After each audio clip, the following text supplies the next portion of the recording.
bunch of dumb. Hey. Excuse me, what was that? Huh? Huh? Aloha, you mother fathers. Welcome in. Mother fathers of the Side Hustle podcast across all streaming platforms: YouTube, TikTok, Facebook, Twitter, X, whatever you want to call it. We're there. We're just hanging out. Just doing our thing. We're here. We're talking like we don't know what we're talking about, apparently. According to the wonderful people over on TikTok, which, God, now every time I post a video on there for the show, I know why I fucking left social media. Apparently, they hate. I've done a terrible job. I've not been able to check TikTok today. Or yesterday, I should say. Yeah. What are the streets saying right now? So I posted the video. Obviously, last week we got in a little bit more about AEW. We talked and teased our new series coming up soon that involves fixing certain promotions, people, gimmicks, that kind of stuff, angles. Maybe that didn't work. And AEW, of course, being our first project that we're going to dive into. And we likened AEW to having the star power but the flailability of WCW. There's obviously a lot of different parallels, too, with it being both on Turner, both on TNT, TBS, whatever you... But people did not like that very much. So, wait, over on the Tick and Talk. I'm gonna break the fourth. Jim's here today in place of Pete. I promised Jim not to. Can you get a fifth already? Because he's about to break the fourth one. I'm not gonna break. I'm gonna keep it right here. I'm gonna keep it right Watch here. Watch the hand. You're gonna get cut off. I don't want you to get amputated on air. Let me go to the TikTok. In case people don't know turn the volume down if you got. Yeah, I gotta do that too. In case people don't know what the TikTok is, Side Hustle Pod 216 is where you want to go on TikTok. Growing the followers and the views. I think we're closing in on over 50,000 total views on TikTok since we started, which is awesome. But yeah, the comments are a little nuts. You already peed some people with the cover. Yeah. AEW copy and WCW with a crazy looking Tony Khan. You already knew. Here's the thing about Tony Khan. Before I even hit this, you already knew.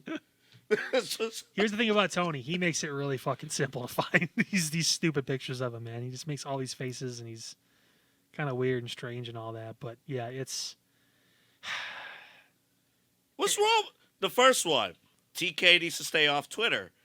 Hire a competent booker, and AEW needs to also stay off Twitter. That was the latest comment. What's the problem? I don't see a problem. That's a good one. That's a good one. That made a lot of sense. There's a couple, and I even commented. Like I said before, I make it a point on the TikTok to try and respond to you guys. I mean, that's one thing that I think is lacking a little bit when it comes to people on certain social media platforms, certain creators. They don't really engage. Oh, I see the battle. I'm seeing it. There you go. They don't really engage with you as much as I think they should. Now, obviously, some of the ones that have hundreds of thousands of views every episode, it's tougher. But for us in our infant stages here, it's nice to be able to still have that interaction and that real one-on-one back and forth with you. And I may not agree with your point, and you may not agree with mine, but at least we can have that dialogue and discussion and not want to kill each other at the end. Like, I think I was able to have that today, even though there were some people that just said some dumb shit. But, I mean, it happens. Do you stand by those words? Oh, 100%. 100%? Yeah. 1,000%. You stand by those words? Are we adding zeros now? Is that what you want? I mean, like an AEW contract, we're adding zeros. Here we go. You're talking to a guy who has 20 years of Maury Povich viewing experience. I add zeros when I'm overly confident about something. Yeah, I'm not really worried about it. I've been pretty much steadfast in how I feel about AEW since the beginning. I think I've said both of us wanted to succeed. Yeah. We wanted to do well. That's why we're going to try and fix it ourselves too. But at the same point, there's one person standing in the way, and he happens to be a golem-sized object, and it's Tony Khan. He doesn't know what he's doing. You can put on a fantastic pay-per-view, 5-star matches left and right. Guess who's going to watch Dynamite tonight? 700,000 fucking people. Well, that's what it is. I'm glad you brought that up. You were there. I was there. I was there, man. I was there. I saw this in person. First of all, let me just say, the crowd in St. Louis was unbelievable. It was fantastic. So, the one area where I do disagree with your WCW comparison, at least the AEW main eventers and feature guys, at least they work hard. At least they actually care about putting out a good product. You don't think a finger poke of doom was working hard? But I don't know about WCW because I didn't watch it. Well, but that was the thing. The complaint about the major complaint about WCW, even in the glory days, talking 95, 96, 97, a good chunk of 98, the Cruiserweight division was fantastic. Mid-card was fantastic. The main event was always terrible. Always. It was always just NWO beating people up. Yeah, NWO beating people up. You have veterans who really didn't care about putting together a good in-ring product. You got this, you got that.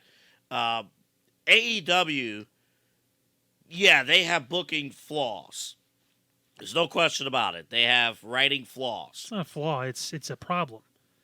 Flaws are things that you can work on as an individual to get better at. Tony Khan is not going to work on any of this because he listens to Dave Meltzer and those guys that are always stroking his ego. I listened to a clip from Dave Meltzer the other day, him talking about a match. And I forget who it was. It was two people in the ring. And he was like, the reaction was crazy. It was awesome. And then I watched the clip. No sound.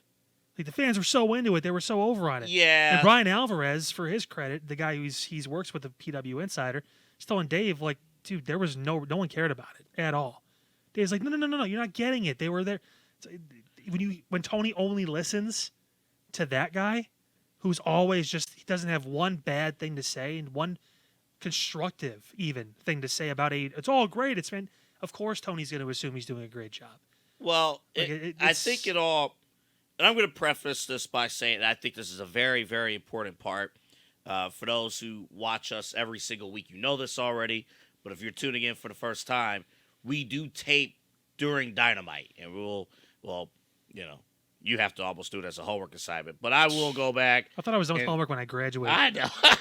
I've been out of school for a while. But I want to make sure that point is clear.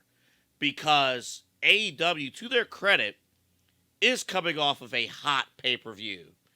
And again, I'm not saying that every match was off the charts. It was not. I think there was just being there was probably a 1.5 hour stretch of just, can we get to the Danielson match? Can we get to Will Ospreay? Can we get to this match? Because they put their 3 top matches at the end.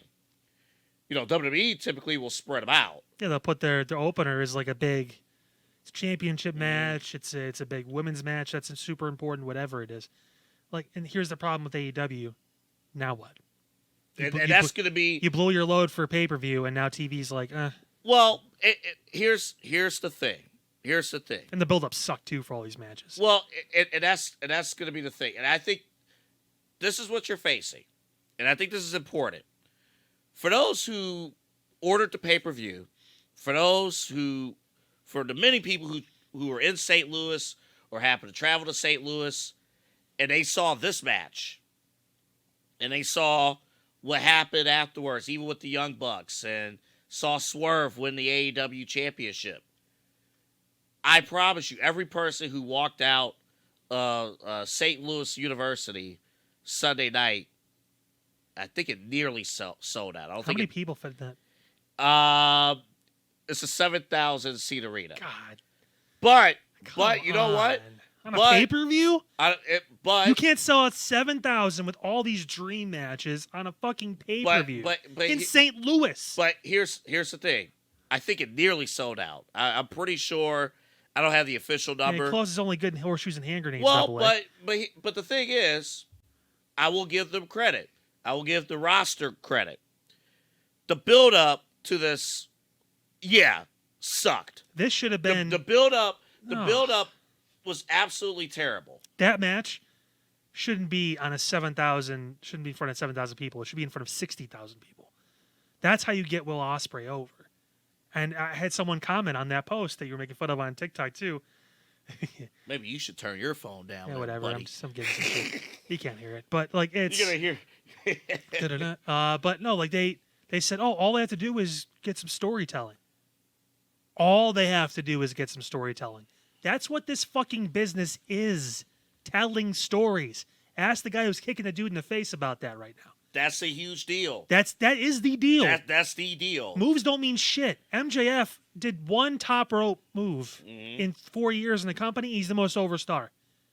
Listen, Will Ospreay, great athlete. That's awesome. Kenny Omega, great athlete. That's awesome. I don't care. And neither does all of America. Nobody gives a fuck. Like, you have to be able to bring us in. And that's the problem. Booking is the number one problem with this. It's not a flaw. It's a problem.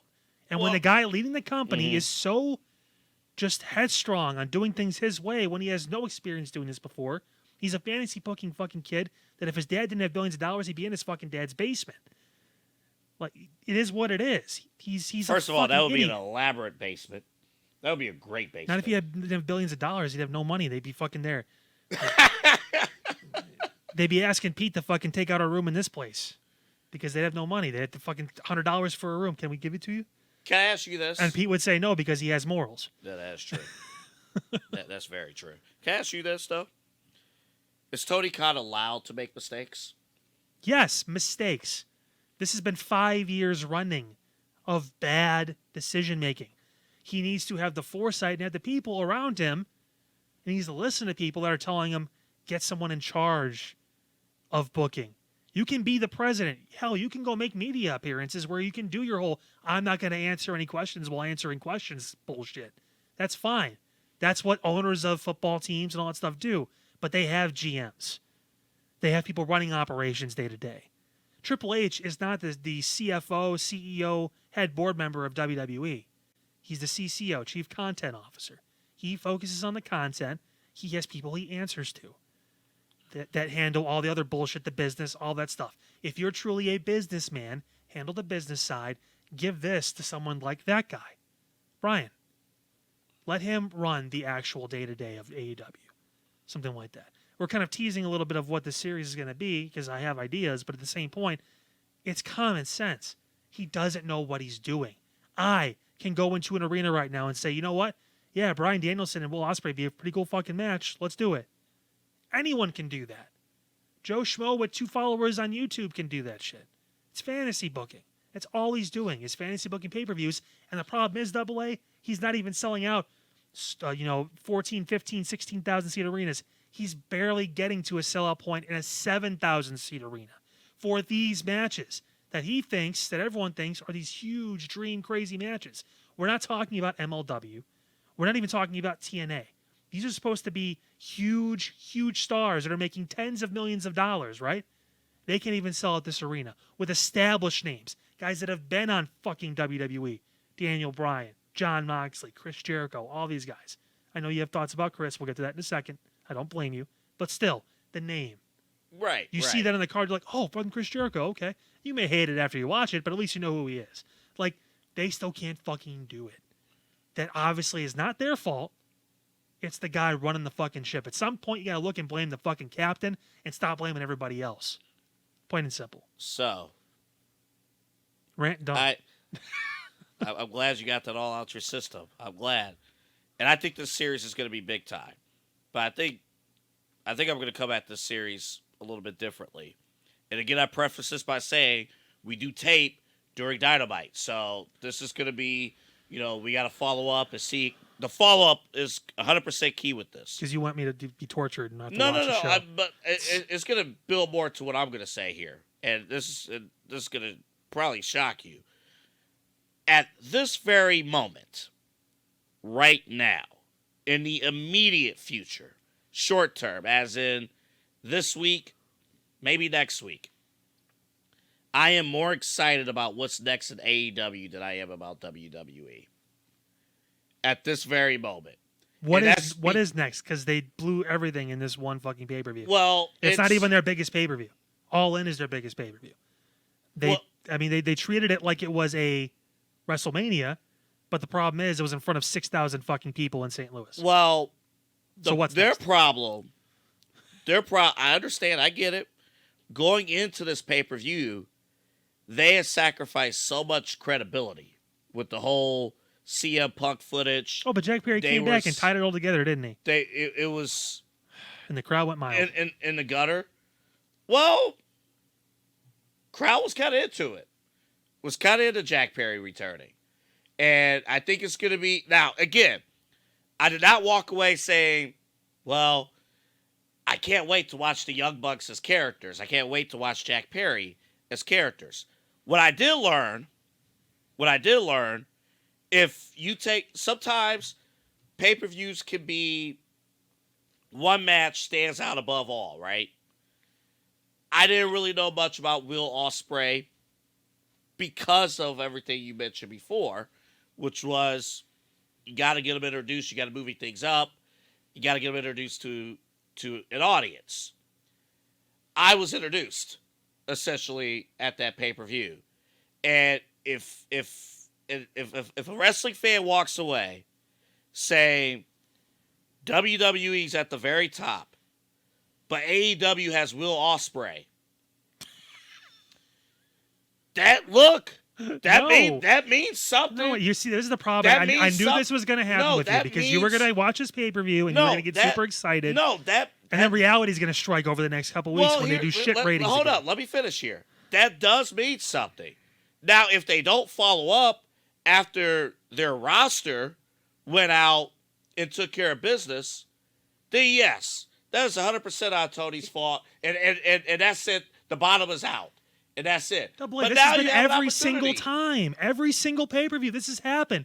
What a bunch of great matches. What's going to happen next? Absolutely fucking nothing. Want to know why? None of these people are moving the fucking meter. None of them. You don't think that a possible... No. It doesn't again, matter what you say. The answer is no. And you want to know why? It's because the guy who's behind the fucking curtain. It doesn't matter. They can have 10-star matches at the pay-per-view, Double A. That's fine. And again, I'm not saying... I'm not trying to make... It's literally in front of you. No, but here's the thing. If Tony listens to one guy, which is Dave Meltzer... That's all he listens to. If he listens to one guy, then he's in the toilet. If he listened to the entire crowd of St. Louis, if he listened to the pay-per-view crowd, those who ordered the pay-per-view, those who have watched highlights and you know, hey, I got to tune in to Dynamite, you know, last night. I got to tune in and see what happens next. If they built a new fan of Will Ospreay, they won. They won the night. They won the week. They did the job. The night, not the week. They did the job. They sold 6,000 fucking tickets. Okay, fine. They got the W for the one night. They finally got something. Now it's up to Tony. It's up because it's clear that this roster does want to work for him.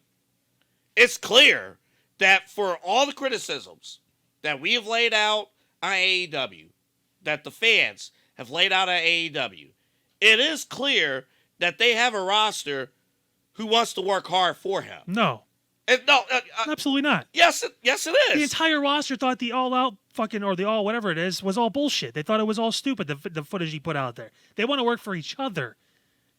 They don't work for him. They want his money.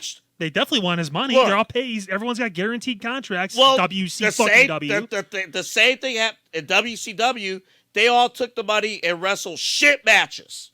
At least here, they're not wrestling garbage-ass matches. They're at least wrestling good matches. Again, they can't help it if there's no story behind it. I'm not blaming the talent. I'm not. We talked about this last week. But that's the difference. That's the difference. It's that, hey, everything was down. But at least you got guys who are able to go out there and say, hey, we're going to put a good show out there for the fans. We'll go out there and deliver. I hate the Young Bucks as characters, but they had to go on after this match, and they put on a phenomenal match. They did. You can tell he hung out with his AEW friend, too, because he's all hyped up about him now. Give it a couple weeks. He'll come back. It's fine. Here's the other thing. As far as those friends, they are just as down an AEW product as we are. Going in. Just as down.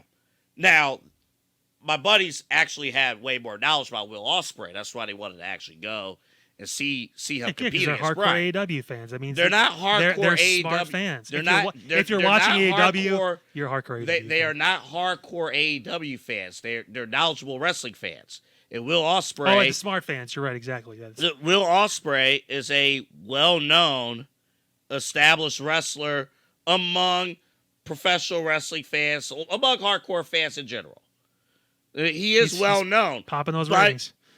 But again, the story does make a difference. It does. The story makes a difference. So it's going to matter.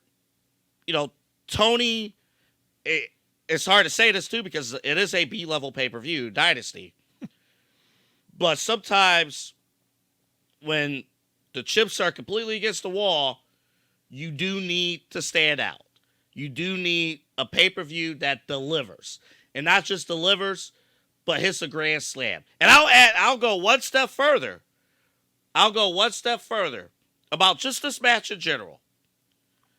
There are three matches that are my all-time favorite. 3.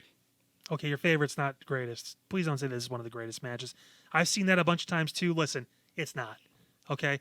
I'm sure they had a fucking great match. I'm sure they really did because I love Brian. I know he can deliver. Will, like I said, Will has a lot of talent. Okay? This is not one of the greatest matches of all time. Did you watch the match from start to finish? Please stop. I don't have to You fucking kind of know. do. No, you I kind don't. of do. No, I don't. You really can't say that if you didn't watch it from start to finish. I'm not going to spend $60 on a shit product. I'm sorry. I'm not. I barely want to watch Dynamite because I know what I'm going to fucking watch. Kind of, legally, whatever. But from what I saw, from start to finish, Samoa Joe, AJ Styles, Christopher Daniels, Ultimate X, 2005. Okay, well, yeah, you're TNA. already off the, yeah. So you're going to have, your list is going to be weird. So that's fine. Can I finish my fucking list? You started it now. Can I finish the fucking list? My fucking God. Shawn Michaels, Undertaker. WrestleMania 20. I don't even have a fucking voice. I can't even fucking finish the list. Shawn Michaels, Undertaker. Mania 25. 26 had a better story, but 25 was just off the charts. Mm-hmm. Fair. Roman versus Cody. A few weeks back. Yeah. As far as my favorite matches with the ending and everything even if you took out everyone interfering, it was still an unbelievable match. Everything all still came together. And I'm putting this match right there. As far as my favorite matches that I've seen, because going into the match, a ton of expectation. And quite honestly, these two were in charge of bringing together, lifting up a company that has been down in the dumps. Daniel actually produced the match. Brian produced the match. There was like you mentioned, and you had a great point probably about a month or so ago. You had a great point. You said Brian has the task of introducing Will Ospreay to the American audience. And he must produce this match smartly. And they did. The one thing we're not gonna know until we're done with the taping. The injury at the end, was that a real thing or not? What was going on with the injury at the end? But this spot here, where they, the chest was there, everything was laid out. They've pretty much matched up with each other. And corner to corner, it's almost like Dragon Ball Z like. They come across, and Ospreay was the one that connected with the final blow. You kind of need that. And it was off the charts. Which wasn't the final blow, right? Because then he hit him with the Tiger Driver. Then he hit him with another elbow. It was one more move, and that was it. Yeah, two. And then the collarbone. So, again, I don't know what happened with the injury. If that was planned, I don't like that, if it was planned. But let's kind of see what happens on that front. But, again, four of my favorite matches that I just listed: Samoa Joe, AJ Styles, Christopher Daniels, all the way back in 05 at TNA. Shawn Michaels, Undertaker, WrestleMania 25. Roman versus Cody a few weeks ago. And then this match. This match would be number one if there was a huge story behind it. If AEW didn't have 20,000 championships, if this was for just one AEW World Championship, if this was a world title match, and AEW only had that title, the U.S. Championship and a Women's Championship, and that was it, then yeah, this would be elevated to that level. So Their shortcomings do pull this thing back, but the talent did all they could to make things happen. I do want to mention, though, that this guy is a Jericho, not Kyle. Jericho. Well, I mean, at this point, he almost wanted to kill me there. So anytime I can get Double A to want to physically throw something at me, I know I've done something right. I know. Look. No, here and again. The list is not bad. Before you keep going, the AJ Styles thing. Okay, so Samoa and AJ. Yeah, I saw that one. I understand. I was just saying. When you say TNA, I automatically go, oh boy. I'm not going to mention a random 2014 match called by Joey Matthews. No. Excuse me. He was yelling too much at times. No, but he was really into it. I know. I'll just say this, though. These are the challenges now that's upon AEW going forward. First off, they have a Jericho problem, which we'll get to in a second. A major Jericho problem. With that meaningless title he's holding? Right. Yeah. The sixth championship. We should honor the sixth championship in AEW. At least they combined two of the trios titles, which who the fuck cares? But the problem is, though, it did happen. It happened on pay-per-view. And because it happened on pay-per-view, you're going to have a tough time changing the minds of people who have given up on AEW. You're going to have a tough time.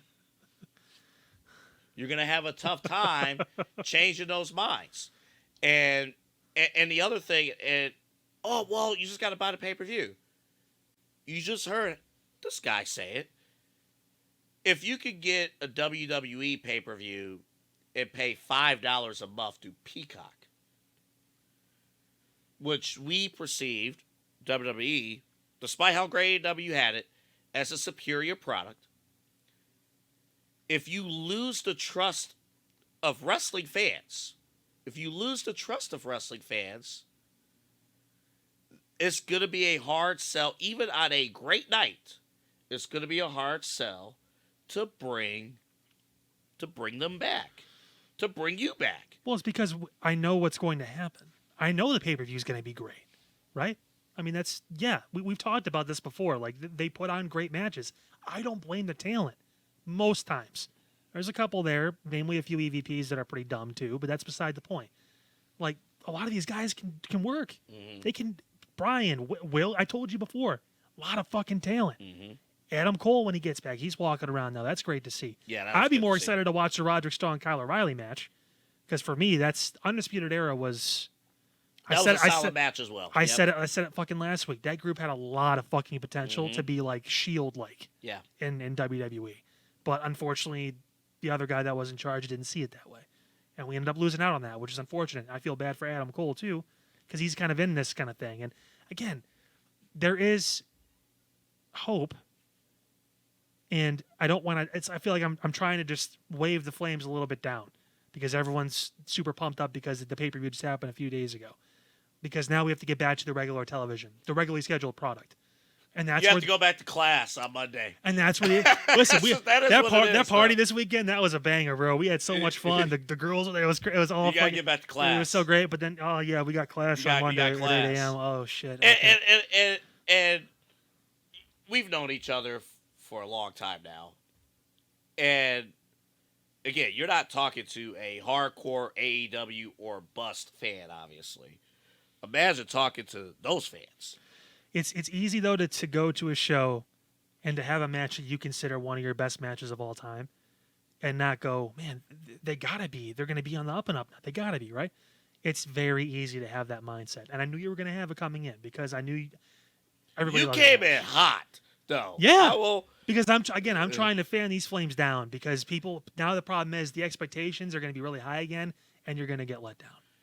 Can I mention one thing before we talk about Jericho? The one complaint I do have about the St. Louis crowd. St. Louis itself, by the way, great city, great downtown area. We went to Busch Stadium. I've been to 4 Major League ballparks. Busch Stadium is number 1. Progressive Field, Great American Ballpark in Cincinnati, PNC Park. So my list is not extensive. Hopefully one day I get to go to Wrigley. But Busch Stadium was fantastic. The Cardinals lost, but it was 2-0. It was 2-0. Sonny Gray is the ideal Midwest pitcher. He was with your team, right? Or he didn't we don't talk about that. Yeah. But anytime he is west of New York City, he is great. Yeah, which the sad part is it's on the East Coast. So yeah. But the city is great. We had I will admit we did have terrible food service. Not at the arena, but the place we went to before. Well, it was small enough. They should have been intimate. You should have been able to get food delivered to your chairs. Here's the funny thing. So here's the funny thing. So we go in there, and there's probably the bar is probably, I'll say you can fit about 30 to 50 people at this restaurant/bar, and you could tell they did not plan for an event to take place at the arena next door to them. Then, so they had their owner, and they had one server who happens to also be bartending at the same time. We ordered nachos. We ordered barbecue brisket nachos. I wanted something barbecue related. We're in St. Louis. Yeah, right. And 50 minutes in, we had nothing. And nobody really talked. And then the owner walked around, and we was like, hey, can we check out the status of, our nachos? We waited 50 minutes. The owner said, look around. The fuck you mean look around? We look around. It's about as empty as our studio right now. Talking about they're busy. Like, no. And then a few minutes later, we actually did have your nachos. You could tell it was reheated because it was piping hot. It was good, but it was piping hot. Chips were you could tell it was reheated in the microwave. I got your nachos for you, son of a bitch. Then they went over. Then they got our wings and stuff. It was one of my buddies left a review of the place. Of course. Thorough review. Thorough review. All right, we got to talk about Chris. I'm glad you had fun, though. I'm glad you had a good time. No, so... my one complaint about the St. Louis crowd, after, every, headlock, we have to retire to This Is Awesome and Holy Shit chants. Oh, because it happened every single match? Not just every single match. Every move. Every freaking move. Smart fans. That's what. See, the problem is hold on. Watch this. Drink your Gatorade right now. This is awesome. This is awesome. We gotta be supportive. I love my favorite wrestlers. Oh my god. Holy shit. Holy shit. Holy shit. I'm like, y'all, it's the first match. It's the first match. And I don't care We've been here 5 minutes. It's the first match. We've been here 5 minutes. I don't care if this is WrestleMania. Name your favorite WrestleMania. A headlock does not deserve a This Is Awesome chant. It's everyone's dream match. All the 6,000 people that are there, every single one of those matches on every single pay-per-view is a dream match to them. So they're gonna lose their shit. That's fantastic. I look forward to seeing 4,000 people in a 10,000 seat arena tonight for AEW Dynamite. Now, of course, you'll see this tomorrow, but nevertheless, we're recording before Dynamite, so I can suffer and watch this tonight and not get enough sleep. So where St. Louis did get it right was with Chris Jericho. It's time. It's time. Of course, what happened? He looked like he was in shape not too long ago. Now it looks like he had a few too many drinks on that cruise. Yeah. What's going on, man? Yeah, the cruise is what the big thing. Did him in. Isn't that the lawyer too? The referee? Isn't Aubrey doing? Could be. Many hats in AEW. I know. Because they don't have enough money to hire someone different. Wants to put herself over. Officials putting themselves over. No. So the big thing was, of course, Jericho's wife.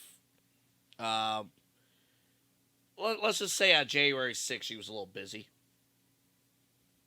January 6th. You almost forget Chris Jericho's married because the whole sex god thing and all that stuff. But, And let's also not forget also, of course, some of those allegations, of course. Your fearless leader, Tony Khan, never really looking into that. he doesn't have time for that. He's too busy listening to Dave Meltzer's podcast. Never, so, and then just the general, like, Jericho is not wrestling good matches. And Jericho's not wrestling good matches. Jericho is not putting anybody over. And remember what we said, we brought up the card last week. It had 8 matches on it. Jericho was not even, his pay-per-view match was announced last Wednesday on Dynamite. Like, the card was fine the way it was. And then Jericho... Got to get his way in. And the thing is... Tony, I want to work. I want to work for you, Tony. And here's the thing. You have certain guys who are able to, older guys who are able... And I thought this was a great point.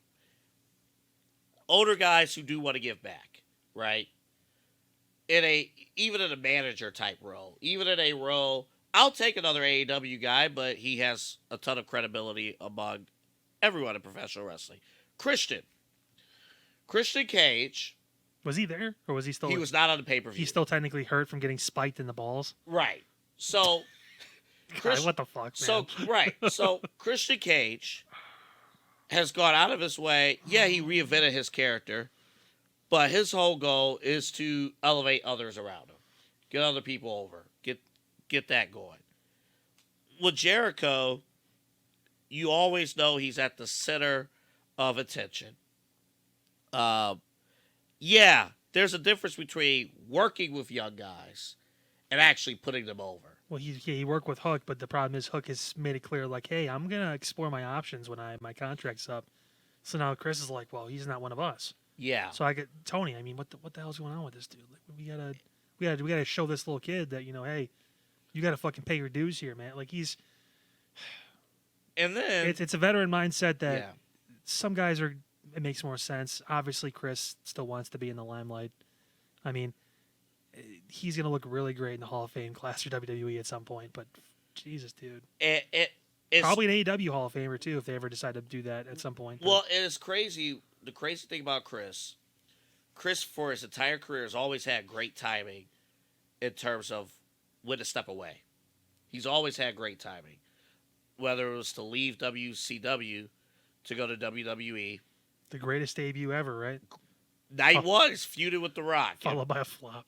Right. See, I can be critical of WWE, too. No, there was some bullshit. Like, there still is, but... And then he leaves in 05, comes back in 07, has a whole music career, and then different things. And then when he was first a part of AEW, you needed Jericho in AEW. When he was first there, you needed him there. And he was still wrestling good matches. Still putting out the good matches. And that was 5 years ago. So now, in 2024...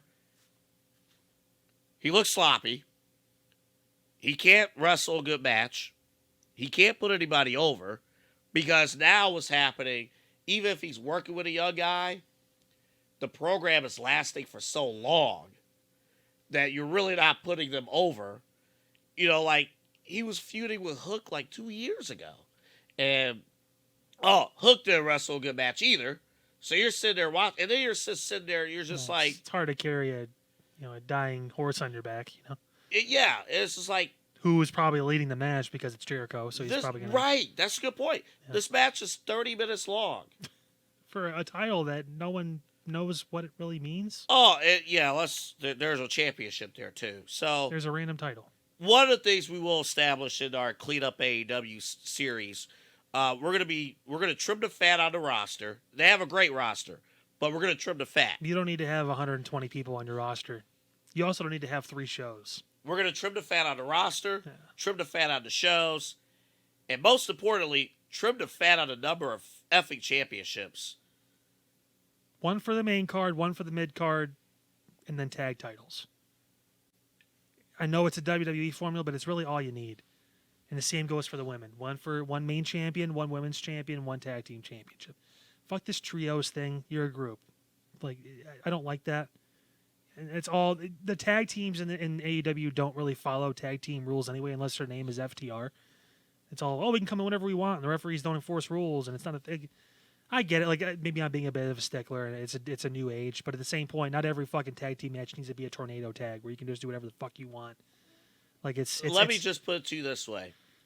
If the Shield versus the Wyatt family was not for a championship, since it wasn't, do we go out of our way and say, oh, well, that feud didn't work? They didn't have a championship at stake. No, it was awesome because it was special too. We don't see 3-on-3 tags like that. Like that was awesome to see that because two dominant groups got together. Oh, Shield face Evolution, but it wasn't for a championship. I guess the feud didn't work. All right, enough of this. Oh, Jesus, I forgot this was in the rundown. Listen, so I have a new... You're going to have to carry this one. I have a profound respect for Goldberg, speaking of WCW. But it's going to appear like AEW bashing again, but it's the honesty. All right, so first off, set the scene on what he did this past week. Yeah, so he's done some interviews here and there and stuff like that, and he went out and basically had some comments about being asked, like, hey, why haven't you gone to AEW yet? There was rumors about it. You know, people thought All In you were going to show up in London and do a full thing. And, you know, what was your reasoning behind? And we don't have the clip here, but I do have the quote. The quote is what matters. So that's part of what it says there, but I'll give you the full quote from Bill Goldberg himself. I've talked to him, that being Tony Khan, a number of times throughout the past, but, you know, and this is where you're going to get the most blunt answer you're going to get from me. Love that setup. The product is too cheesy. There it is. The product is too cheesy. He said it twice. Doesn't deserve to have, whatever. Now you're really going to get me going. But if there was a comparable viable option as a competitor that would allow me to still look myself in the mirror after I was a member of their roster, yeah, then it would be a consideration, but not a chance. This is my whole point I've been making about, yes, AEW is an alternative. It's another place to work. I'm glad people are able to have jobs, especially the talented ones, and have a place where they can do their thing, right? It is not competition. It's not even close. People on TikTok today, 1.8 million for Raw. That's still over $1 million more than what they get on average. And their numbers are down, Raw's apparently. Like, come on. It's not competition. I get they're only 5 years old. It's a lot to ask. The problem is they bring it on themselves and they bring up WWE every week. Yeah, I can't defend that. WWE does it once in a blue moon and because they get provoked. And Kyle, the thing was, like the first couple of years, AEW did not do that. No, they were. We talked about a few things here and there. It was Cody subtle. On a pay-per-view. Sorry, Jim, watching the arms. Sorry, my bad. Shing. Watching the arms. I'm going to be disciplined this week then with Pete's back. Captain Hook. No, but the first couple of years, they were focused, for the most part, on themselves. Yeah. And they didn't care. They knew their place. That's how they built this audience. And the problem is it's slowly going down. And you'll sign somebody like Mercedes or, like Will Ospreay or what. The problem is they get one show where we got like 50,000 more viewers on average for this show. Yeah, great. Let's build some momentum. And then they go right back down. None of these people are real needle movers because, like we said before, you have to build them. I'm saying they can't be built. Right. I'm saying you have to build them. But you keep presenting yourself and saying that you're competition when you're not. There's a reason why guys like Goldberg, guys like Undertaker, guys like Cena, all these guys will never go to AEW. It's because of the guy in charge. Well, even now, Triple H, they know him, they respect him, they know he knows the fucking business. I'm not saying Tony has to be a wrestling aficionado and get everything. He has guys that work for him that can do the job that are not even going to be full-time wrestlers after this year. Hell, Daniel Bryan was a fucking general manager on SmackDown, for Christ's sake. I know it's a fucking TV role, but he still has experience booking matches in front of fucking live televised audiences. Well, he had William Regal, and he let him fucking go. According to The Miz, Danielson did a bad job as the general manager of SmackDown Live. It's because Bryan wanted to be fucking wrestling. I get it, but Bryan had he wasn't wrong. But it wasn't the best. It wasn't the best. No, it's fine. It's totally fine. I fucking love Mike. I love the Miz. But he also I'm another the guy. Intercontinental Champion. I've done this, Brian. I've done this. Don't you walk away from me, Danielson. Go back to your bingo halls. Don't And you ironically walk enough, away from me. the funny thing about Brian is, though, he said he's never going to retire. He's going to wrestle forever, that kind of stuff. He never wants to walk away now. And he said there's something about the intimacy of being in a small room with people in wrestling. That's the only thing that scares me about him. They're on their way if they don't bill from this. That's the only thing that scares me about him. Oh, there's a ton of things. He is okay with it being a small crowd. There's a ton of things that scare me about Danielson. There's a ton. Well, also the fact that he still is wrestling those kind of matches. Well, he's one of those guys. He wants to push it. He's one of those guys. If he died in the ring, he'd be fine with it. He would be okay. Put it on my tombstone. He would be fine with that. But there's a reason. The problem is that's a liability for everybody else. Like, well, it's one of your leaders. We went ape shit over Darby. Wanted to climb Mount Everest. It was like, wait a minute. It's like, well, how come we can't do it? I'm not having one of my employees die because they want to accomplish a dream and climb Mount Everest. Yeah. If they want to climb Mount Everest, they could work for somebody else. Yeah. To wrap this all up with Goldberg too, I mean, unless you're an aging star like an Edge, who just wants a little bit more, like more work, that kind of stuff. The schedule is not an excuse anymore. You're working the same amount of dates. The Will Ospreay brought up, I want to go home and see my family. It's okay. Well, one, does he have a kid? Does he have a wife? Dude, get a fucking apartment in the States and just hang out. Like, save yourself a ton. I mean, whatever. If you have a system that works, great. You work for an American company. But the most a WWE wrestler is working right now, and I'm talking about like Cody, like the most, 3 days a week. 3 fucking days a week. The schedule, not an excuse for anybody anymore when it comes to choosing between these companies. It's money, because Tony will pay you, especially if you have a name. And then it's I have the freedom to wrestle my friends and do what I want. That's the problem. Well, you don't have actual leadership backstage that is controlling the environment. It's kind of like the Wild West, i.e., WCW. Let me quickly mention this. Goldberg in 2024 sucks. Number one. I don't know. We haven't seen him in a couple of years. I don't want to see him. Hey, listen. The one thing about this fucking dude, I will give him credit. Like, I know, you're right, but he will fucking work his ass off to get in shape to try and do what he needs to do. Will he be able to do it? I respect the grind he puts himself through because he does. He made it a point that it was. But it's over. That it was that his son. He wanted his son to see him wrestle. Yeah. And we don't think about that sometimes. That when you're wrestling in your 20s and 30s and you grow up watching these guys wrestle. His son's big as fuck, by the way, too. Oh, yeah, they have kids. And all the kids were like babies. That's why I'm saying, like, honestly, Dominic Mysterio. Yeah, it's the perfect example. He was in storyline as a fucking 7-year-old. We both watched Dominic when he was 5. Yeah.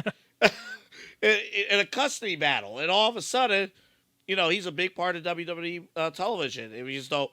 But you meant real quick. There was a couple other names you threw out in our text thread that could make somewhat of a difference in terms of in-ring quality if they had an opportunity to jump over. I don't think those guys. I think you mentioned Gargano, Finn Balor. Yeah, Finn just signed a new extension with WWE. He's home. He loves it there.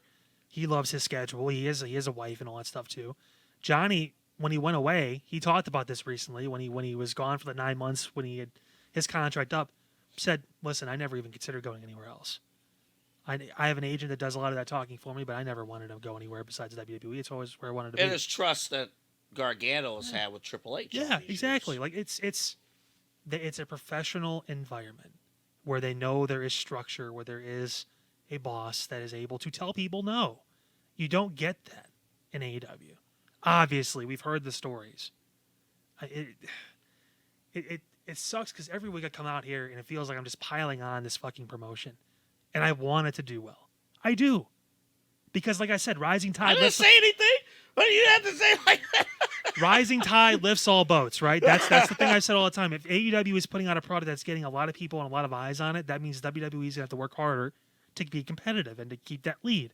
The problem is WWE can coast. That's the issue. And I hope.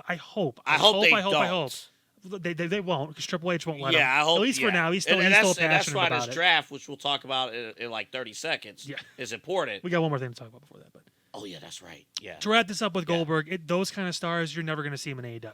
The ones that are in their primes, that are still like full on go now, Adam Cole, those kind of guys before. Okay, AEW was still early on. It's kind of like the good, you're in my good graces. The faith we're giving you, it's gone. AEW doesn't have that level of, okay, we're giving you the benefit of the doubt because you're new. No, you've been around for 5 years now, and people are noticing. Like, your writing sucks. There's no builds. Matches are great. People still have to earn a TV deal. You still have to earn a TV deal. Nothing is guaranteed, as much as I still think they will do something. And the thing is, as much as pay-per-view, again, I came in, pay-per-view experience was fantastic. But the thing is, you have to build on television. It's that simple. Yep. If your TV show, look, your company is not, it's not, I think it was early day TNA, where they did pay-per-views every week. You can't just do monthly pay-per-view. If you just want to do monthly pay-per-views and say that's your company, then you don't need a television deal. But you need television. You do. And the television has to be good. But that's how you're going to get people to watch the show. And that's the key. They have buzz. I'm curious what the number is going to be for last night's show. They have buzz.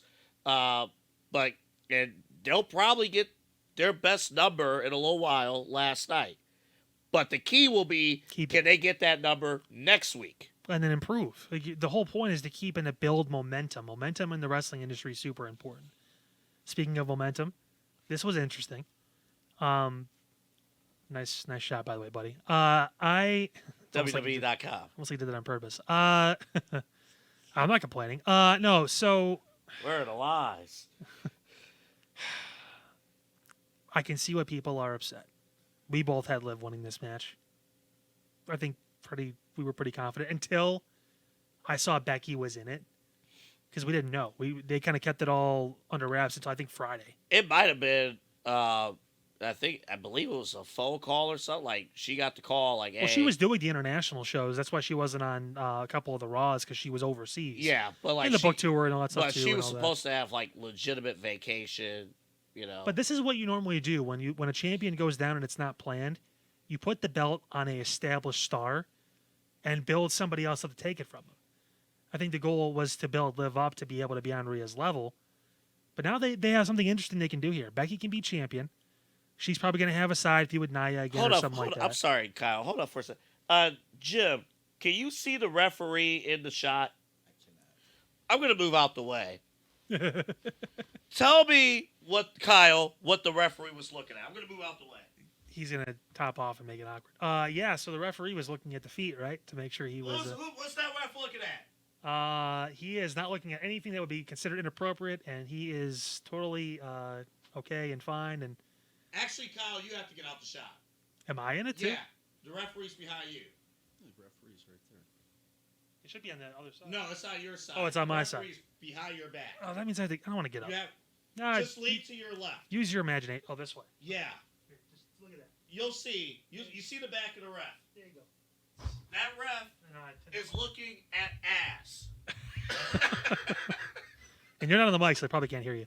But yeah, that's. They could pick me up.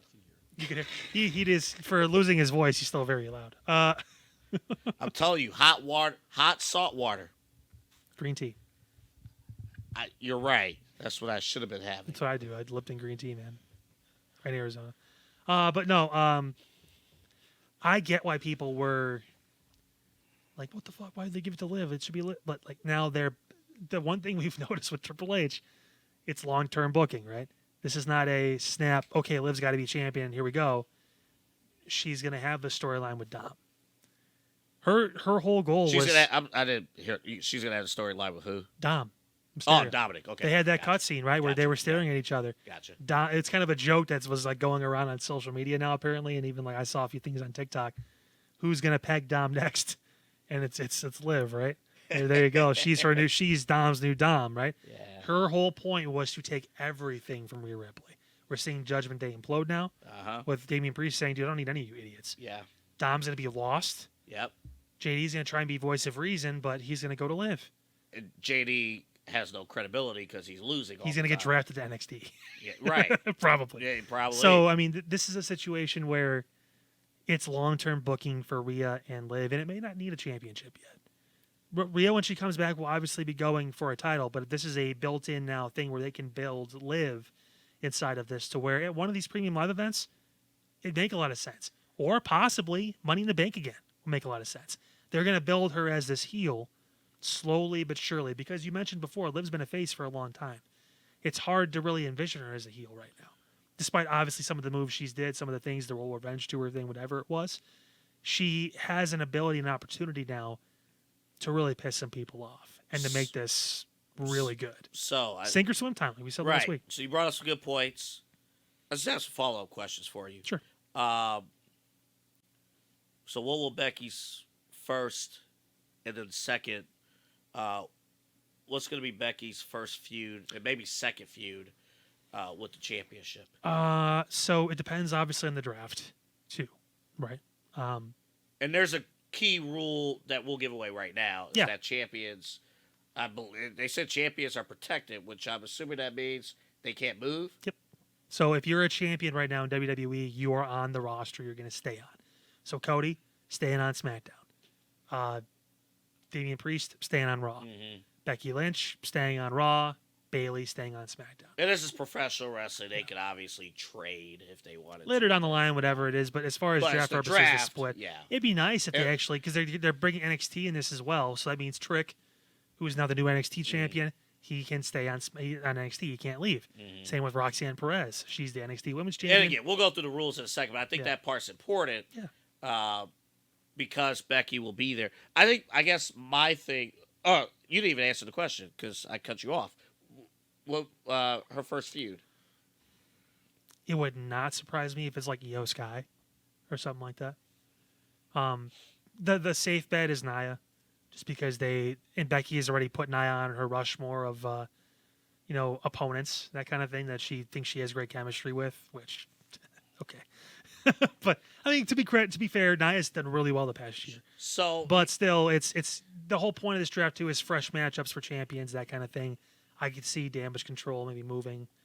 The tag champs are kind of evergreen; they go everywhere. So I mean, Io could be drafted though to Raw. Dakota could stay on SmackDown. They could split them up. Here's my thing, and I've kind of gone back and forth on this topic. Immediately after it happened, I was very upset. But I understood. But as time went, I understood. There's reasoning why they're doing There's this. reasoning, and I Yeah. get it. And there's a few important prereqs that goes into this. Number one, what's going to happen with the draft, and then number two is that to this point, we have established with Triple H's booking that Triple H, when the decision is made, you almost have to be in wait and see mode, and then you almost kind of retroactively react. Yeah. Right. So They're like, oh, that actually was a really and because you start putting the pieces together Yeah. sometimes a little bit later than you're supposed to, and you're like, wow. so for a show of our format, that sucks because you want immediate react. So I'll give you immediate reaction, and I can be proven to be wrong this time next week. I didn't like it. I believe that you have stories built in with Liv as the champion. Everything you laid out with Judgment Day and her being put in that spotlight, that's there. I think Liv could have an immediate feud. I mean, you could run it back with Nia Jax a little bit here with the championship. I think there were things you could do with Liv, and she's ready to be that next superstar in WWE. Liv has all the tools. She's ready for the moment. And this summer was and the obvious injury angle with Rhea. That return match between those two would be huge. We still have time for that. And I honestly, it's still time. I understand with Becky, you have an established star in there. The reaction right after she won was like, Well, it's oh, a little- cool, Becky won. Like, A little shocked though. okay. Yeah. But now here's the thing. So with Liv too, would it make her more Like, make her a star more. Winning a battle royal or pinning Becky Lynch for that championship. Pinning Becky. That's why. Submitting Becky. That's why you do it. I mean, Submitting Becky. Well, she's not and, gonna. and again, we don't know. The draft will change everything. I'm assuming she'll stay on Raw. And but obviously, wherever Dom goes, she's going. Yeah, it's clear now. Runner-up at the Rumble, runner-up at the Chamber, runner-up at this match. I need to make some changes. Maybe Dom needs to help me win this championship, that kind of thing. Like, it's now, we're making it clear that you're the runner-up for everything.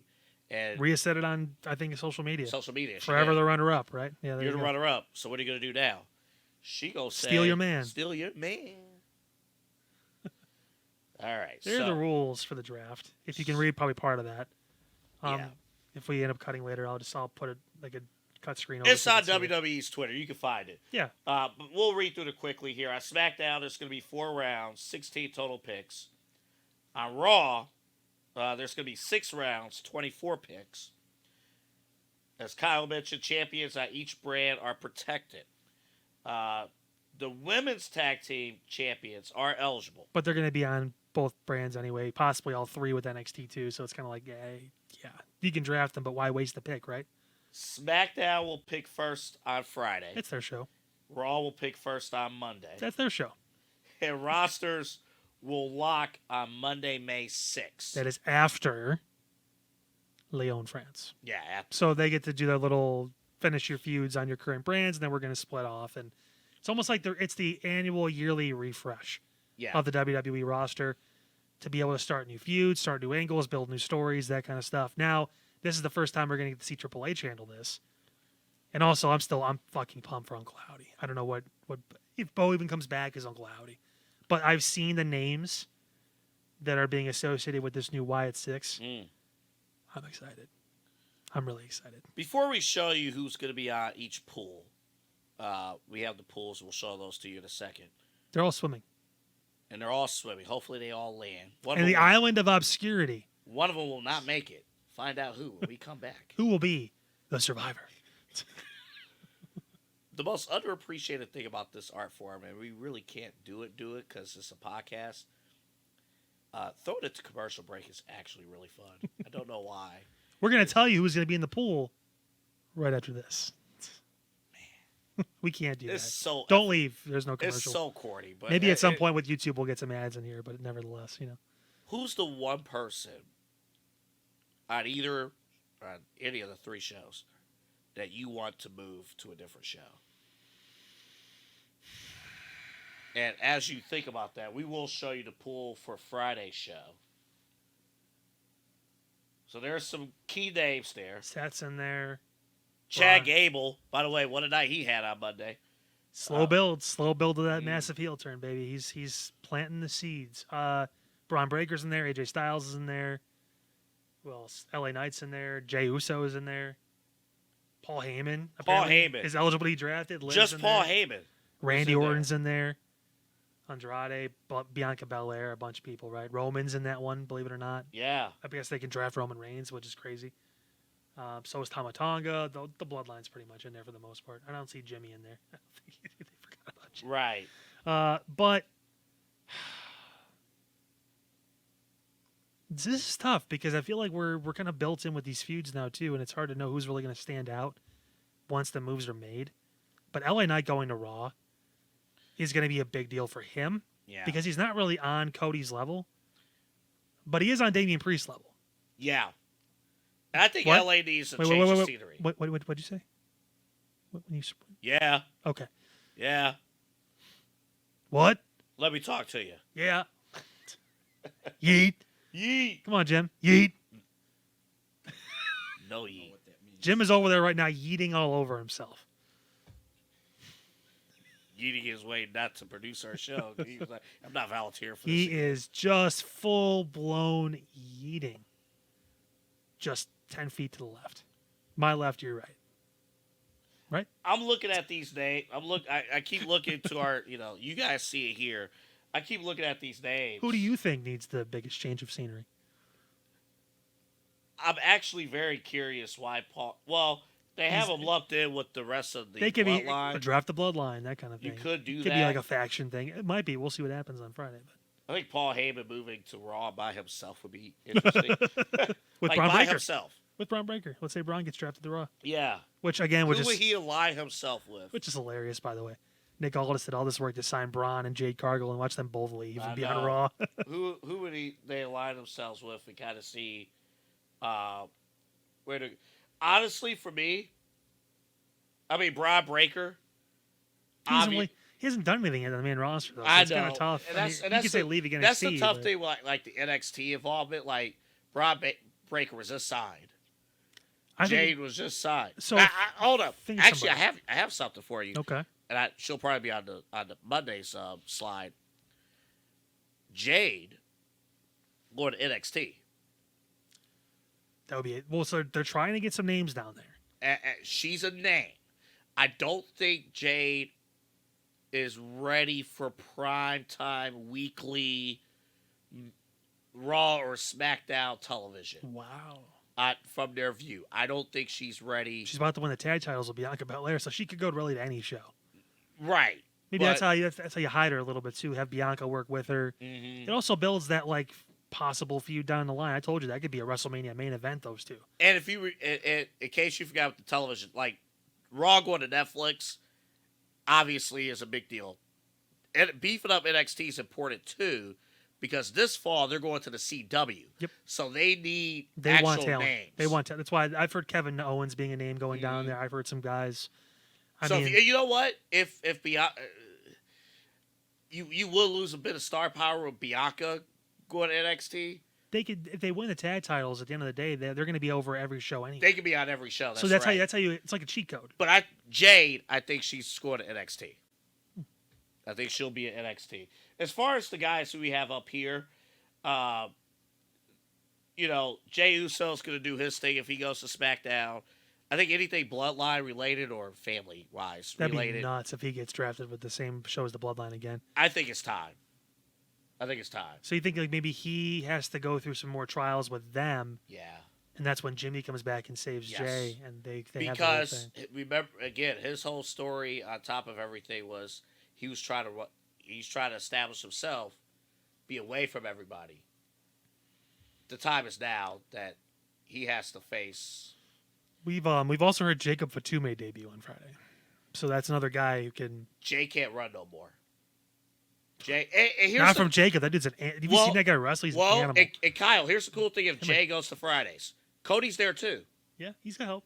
He'll have help. Well, Cody just gave him the seal of approval on Raw, though. I don't know. It feels kind of strange to do it now. Well, but I look at Jay. He just told him you're the guy, and he goes to his. Priest is going to retain that world title. Jimmy, well, not Jimmy. Somebody will interfere. Something will happen that will prevent Jay from winning the championship. Or do you just have Damian beat him to actually build him up? Because they could. He needs to have some strength in this reign here. Do you want to see the Raw pool really quick? Yeah, let's go. Yeah, let's look at it here. And then we can make sure Jim can do his important job tonight, not ours. Yeah, Voice of the Land, which aired live last night. So more names, more faces. Braun Strowman's in there. That's interesting. Yeah, Braun Strowman was actually like a top name in there. I don't know. Well, who else we got? We got there's Kevin Owens is in there. We got I like KO. CM Punk's in there. I like KO at NXT. Yeah, it makes a lot of sense. I like KO at NXT. Him and Trick would be a good feud. Rey Mysterio's in there. I'm looking at your laptop. There's a lot of Kofi. Yeah, Kofi. Feels like a lot of the stars. Wink, wink. Bobby Lashley's in there. Jade's in there. Gunther's in there too. Okay. Looking at this. This is where this summer's going to be important for WWE. Finn Balor's in there, which I think he's kind of the weird guy right now at the Judgment Day. He's kind of the odd man out because JD and Dom are going to stick together. Damian Priest is going to be champion. Does Finn turn face? And that's, I told before, how we get this whole, feud with Damian Priest possibly for the title. Do we get Demon Finn Balor back? Does he go to SmackDown or NXT again? He already had a run in NXT, 2 runs in NXT. Yeah. Finn did. I mean, I don't think he needs a third one. I think probably SmackDown will make more sense if you're going to move him. But I mean, I think Finn, where he goes, is going to be important, especially because he just signed that extension. I imagine there's some stuff in there where like, hey, you're gonna be upper mid card main event. You're gonna be that guy because AEW, I'm sure, would have had plans for him to be wrestling the Ospreys and the Danielsons and all that stuff. So I imagine, especially because of Finn being a good soldier, being a tag champ, kind of letting Damian kind of have the limelight. On the women's side, Candice LeRae, they have made a subtle huge deal as far as her change of attitude over time here. And I think Bayley, they need to start loading up some heels for her. Mm-hmm. That's not a bad idea. And I think Candice going to SmackDown. The way going to SmackDown. Mm-hmm. I want to see, because we saw Ciampa start to get a little upset. Johnny's trying to play it off. Mm-hmm. Either you, the obvious answer Oh, is... let me bring that up too real quick. Flip those two. You're splitting DIY. I think I want to see heel DIY. Ooh. I want to see heel DIY. We've I never would not gotten be against that. We've gotten face DIY in NXT. We had heel Ciampa. We've had heel Gargano in the way. I would not be against that. We've never had heel DIY on SmackDown with the way around, with Theory there. You can move them all to SmackDown. Yeah, Indy and... You can move them all to SmackDown. You can put them in a feud, at least initially, to establish the heel turn. Well, not establish the heel turn, but like they would... You got Grayson Waller and Austin Theory over there. But there's a couple of Street Profits. Yeah. Street You Profits. can find babyface tag You'll teams. find, yeah, kind of team up with the Street Profits a little bit. And Alpha then turn. Academy. You can do whatever you want. You can find some guys that need to be heaters And for then, these two. and again, like I said, Candice going over there too. Yeah. You can establish some heat. You can build her up. And Are we still doing? Are we expecting husbands and wives to be drafted together? That kind of thing. I still think so. So Seth and Becky probably on the same show. Montez and Bianca, same show. Candice and Johnny, probably same show. Even though, like I said before, the schedule isn't really that much of an excuse anymore. Because you're only gone 2 days a week.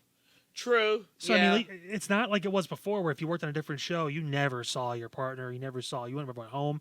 You get 3, 4, sometimes 5 days a week home. Yeah. So it's kind of nice. You can work separate shows and still, okay, we still see each other 3, 4 days a week. That's not terrible. One other big note, where CM Punk goes or stays will be that's going to tell us NXT. what they, when CM Punk goes to NXT, that tells you the CW is a priority. That's nuts. The NXT is going to pull AEW numbers then if they go to. Where CM Punk goes, that's going to tell you what WWE thinks at this moment of priority as far as television partners. You think it's CM Punk and not Roman? Because of what you said last week about Roman. Yes, Roman's in this, but you can plug Roman wherever you want. He could do SmackDown right now because Netflix doesn't start up till January. We've heard and then that pull them wherever. We've heard that like the TV companies and all that stuff have had discussions about this with them. Like there's going to be divvying of this roster. Well, let me point this out too. I think this is going to be, as we start to put a wrap on this, I think this is going to be key here. USA Network had to put up with basically having a B show because SmackDown was on over-the-air television on Fox, on a network that shows NFL football. Yeah. This is a different beast.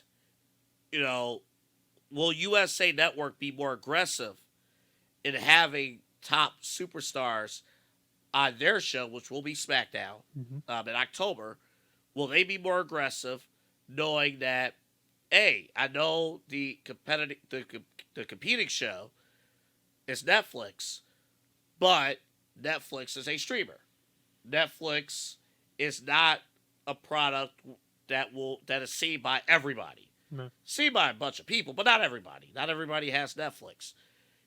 But you can tune into Fox if you have a television and an antenna. Except here in Cleveland. We can't pick up Fox 8 here. But will USA Network executives make a point and say, we have the top show, and we need the bloodline. We need Cody. We would like Punk. We need Becky. Bring me you want everybody? I mean, there's going to be and this is why it's nice to have someone like Nick Khan running the show. Corporate officer number one usually knows Yeah. how to split things up and how to run business. So being able to have that side of it where he can consult with Triple H too, okay, who can we put where? And then the CW as well. Like, who's the one person that they could grab that they're circling on their list? The CW. Well, their wish list is probably like, we want Punk, we want one of these guys. But I mean, realistically, right? somebody like a Kevin Owens is probably good for them. I mean, there's and maybe someone like Jade. I think they can make a push for both of them. I think they can make a push for Jade. Oh yeah, they could. I mean, yeah. there's certain, obviously, like we said, we know the champions, and it's going to be NXT. So they could push for some of the younger guys too, younger girls. I don't know. I mean, it's just one of those things where it's going to be kind of obvious. Yeah. Oh, I didn't put this slide in. Give me 1 minute here before we wrap.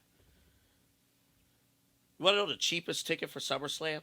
Cheapest one. It's going to be here in Cleveland that I found over the weekend. Hopefully, we don't have to worry about that because we can get a media invite. But tickets when I sell. The cheapest ticket for SummerSlam at Brown Stadium, $215. Cheapest ticket, and that's one of the few cheaper tickets. Then it jumps up to, for the most part, it jumps up to $300-$400, and then a good chunk of those tickets are in the thousands per person. So, congratulations, professional wrestling is very popular now. But now that we have landed SummerSlam, regular old wrestling fans are going to be priced out of SummerSlam. That kind of sucks. I'm not even going to lie to you. Because you're going to see a bunch of corporate people, there, and you're going to have to rely. Hey, boss, can you pay for like 8 tickets, like buy a whole section? But you want like real fans there, but they might be. You get a corporate card in there. It's going to impact what you see in terms of matches at SummerSlam. Well, we don't know what the card's going to look like yet either. I mean, if they're pricing it like they would for like WrestleMania, that means they're probably planning on this being like WrestleMania light, having The Rock around, having maybe Cena showing up at some point, like having those names, Roman, those kind of guys, Cody obviously, being there and doing something important. I don't know. Like I said, I feel for folks. I feel for us if we can't get media passes, but I am going to be trying very hard. Probably starting, I want to say next month, of pushing WWE to be like, hey, it's not like we're asking to go to Phoenix. Right. We are local here, and for some crazy reason, you guys are watching this more and more. So we appreciate that.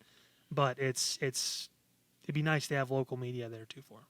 So one other quick note, Nick Khan said, about WrestleMania, the chances of WrestleMania being held in a cold weather city, probably in March or whatever. That good luck. That probably won't happen. They have a way out with Minneapolis though, because it is domed, so they can do that. But yeah, they don't want to. The other part, which I agree, they don't want to compete against the Final Four. That's smart. And that I understand with the Final Four, but even though technically the game I think was early Sunday, but that's no, that was the women's. The men's was on Saturday. Was the Final Four was Saturday night. Yeah. I mean, push it back a weekend. I mean, like whatever. I mean, do what you got to do. But March or May, if they make May, I'm gonna be. I don't want Mania in May. It can be in April. Just push it back a weekend. The weekend after the Final Four is when we can watch it. That way, it's a sweet spot, right? It's before the playoffs for NBA and NHL. And it's after Final Four in March Madness. And it would be, I know it would be Masters weekend, but the Masters is in the afternoon. You'll be fine, and most of us can't go to the Masters anyway. The play will be suspended by the time WrestleMania starts. Right. Due to darkness. The May WrestleMania would open the door for essentially everyone in America with like a big stadium to host. But you're moving a ton of the WWE calendar. It's looking pretty cold in May. Huh? It's looking pretty cold in May. I understand. Yeah. I'm just saying, like, Royal Rumble, you can't have that on January 30th and then WrestleMania on May 14th. That will not work. You would have to move the Royal Rumble. You would have to move Chamber. Like, there's a ton of things in the WWE calendar that you would have to move. They've done March WrestleManias before. It's been a long time since they've done it, but they have done it before. But that first weekend of April has been the sweet spot. And if the solution is just to move it a week or two later, I think that will be fine. Mhm. I think that'll be fine. But you see, again, corporate officer number one, he's always looking after business. Yeah. If he sees that it's going to be more eyeballs and more dollars and more candidates, even in May, he's going to do it. Right. Get you a lozenge. I'm done. Yeah. I told you. Gotta rest your thorax. I've always wanted to say that. Our show's done. Bye-bye. We'll see you guys next week with some more great content. And yeah, I'm going to try and watch AEW Dynamite. So we'll see how that goes. No, you won't.